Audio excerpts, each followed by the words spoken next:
안녕하십니까. 심재범 교수입니다. 네, 선생님들 7월 하반기가 시작됐네요. 그렇죠? 네, 요새 저한테 이메일이 좀 들어오는 내용들이 어떤 선생님들께서는 긴장된다 많이 말씀하시고요. 또 어떤 선생님들께서는 또 반대로 축 처진다고 또 말씀하시는 분들도 계시더라고요. 근데 시험이 점점 가까워져 오다 보니까 선생님들께서 이제 좀 이렇게 마음의 동요도 있으시고 그런 것 같아요. 그래서 이제 그런 메일들 보내주시면 제가 아마 또 위로해드리고 격려해드리고 하니까 네, 그런 도움 필요하시면 또 연락 주시고, 또 우리 또 새롭게 시작하는 이 시점에서 선생님들 뭐 다 같이 힘내시자는 의미로 우리 뭐 파이팅 한번 외쳐보고 싶은데요. 네, 큰 소리로 파이팅 하셔도 좋고, 네, 또 부끄러우신 분들은 작게 하셔도 좋고, 또 뭐 마음속으로만 하셔도 좋고, 네, 다 같이 힘내자는 의미로 파이팅 한번 외쳐보고 시작하겠습니다. 네, 파이팅! 네. 네, 선생님들 힘내십시오. 네, 우리 하반기 때, 상반기 때 우리 이론 공부 같이 하셨고요. 하반기에 이제 문풀반이 시작을 했는데, 제가 이제 말씀을 한번 드려서, 자세히 말씀드려서 아시는 분들도 계시겠지만, 지금 첫 시간이고 해서 OT로 간략하게만 다시 한번 말씀드릴게요.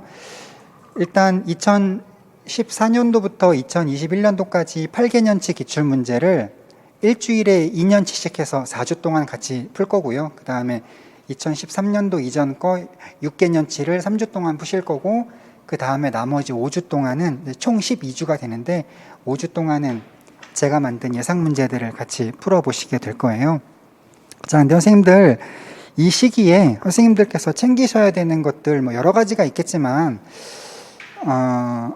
가장 중요하다고 생각되는 세 가지, 이번에 이 시기에 챙기셔야 하는 것들.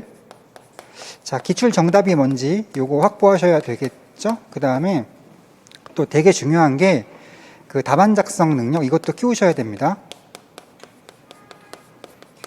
선생님들 뭐 고민이 엄청 많으실 거예요. 공부는 다 했는데 답을 어떻게 써야 될지 모르겠다, 뭐 어디서부터 어디까지 써야 될지 모르겠다, 이런 고민들 아마 대부분들 많이 하고 계실 것 같고요. 그 다음에 또 적중률 높은 예상 문제도 많이 풀어 보셔야 되겠죠.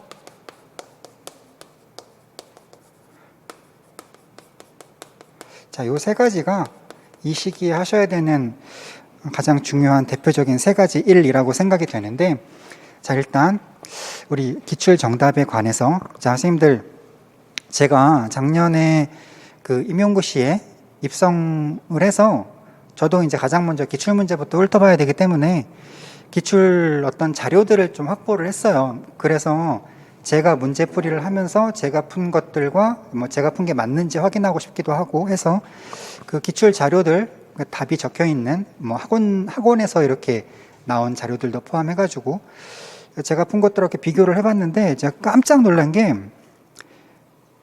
기출 자료들에 오답이 엄청 많이 포함되어 있더라는 거예요. 그래서 이거 큰일이다 라고 생각을 해서 제가 이제 좀 그런 거 보면 좀 끝까지 파고드는 성격이거든요. 그래서 뭐 어떤 좀 어려운 문제들 같은 경우는 뭐 전공서를 막 출판사별로 한 10개 정도 비교하기도 하고, 그렇게 해서 안 되는 것들은 대학 교수들하고 연락을 한다든가 아니면 출판사를 막 물고 늘어져가지고 이거 도대체 무슨 소리냐 막 이렇게 해가면서 끝까지 파내서 어쨌거나 제가 거의 다 정답을 찾아냈다고 생각이 됩니다. 그래서 선생님들 이제 앞으로는 혹시 뭐 어떤 기출문제 정답에 관해서 이 사람 말 다르고 저 사람 말 다르고 그런 게 있다고 하면, 그러면 고민하지 마시고 제가 알려드린 게 답입니다. 자, 이게 바로 선생님들께서 하반기를 저와 함께 보내셔야 되는 첫 번째 이유이고요.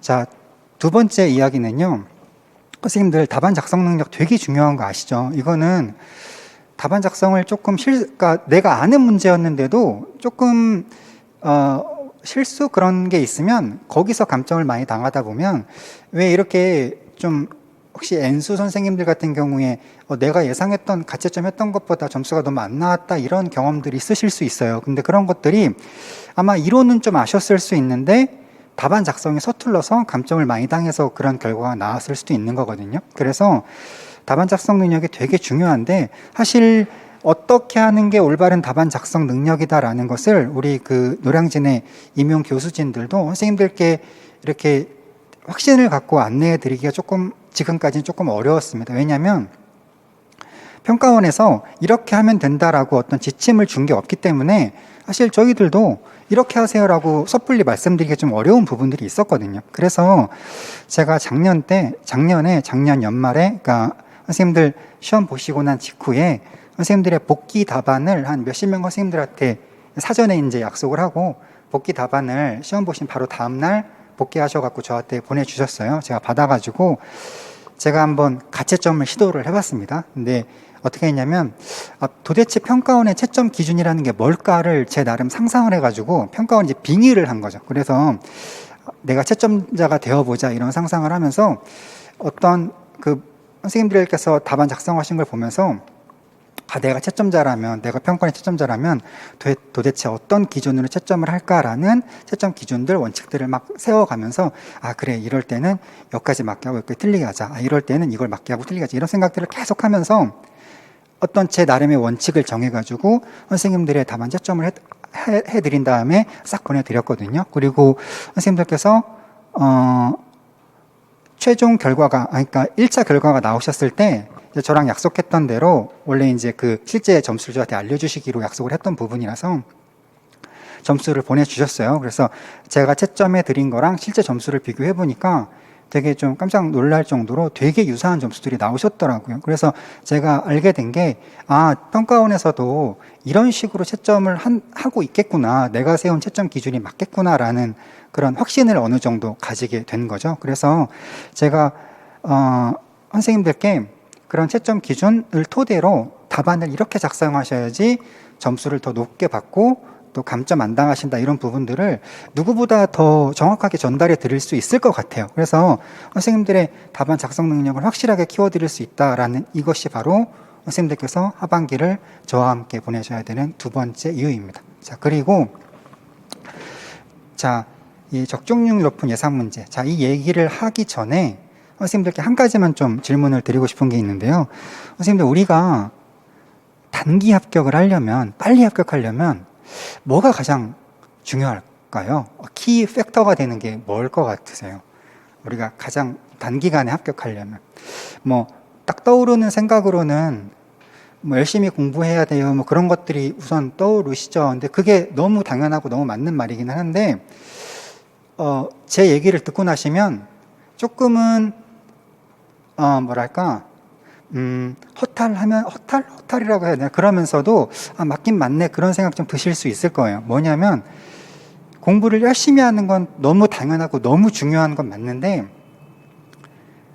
진짜 우리가 단기 합격할 수 있는, 제가 생각하는 비결은 뭐냐면요, 적중률 높은 예상 문제를 풀어보시는 거예요. 자, 선생님들 한번 생각해 보세요. A 수험생이 있고 B 수험생이 있어요. A 수험생은 고급 영양학을 그 책을 막 여러 번 봐서 마스터를 했어요.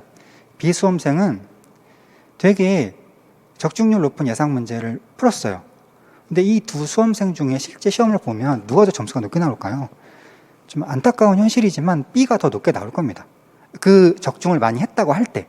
왜냐하면 A 선생님의 경우에는 공부를 많이 했지만 사실은 그 많이 한 내용들을 가지고 문제를 풀 때 내가 생각했던 거랑 조금 다른 방식으로 나올 수도 있고, 내가 미처 안 내었던 이상한 데서 문제가 나올 수도 있고, 그런 여러 가지 변수들이 있기 때문에요.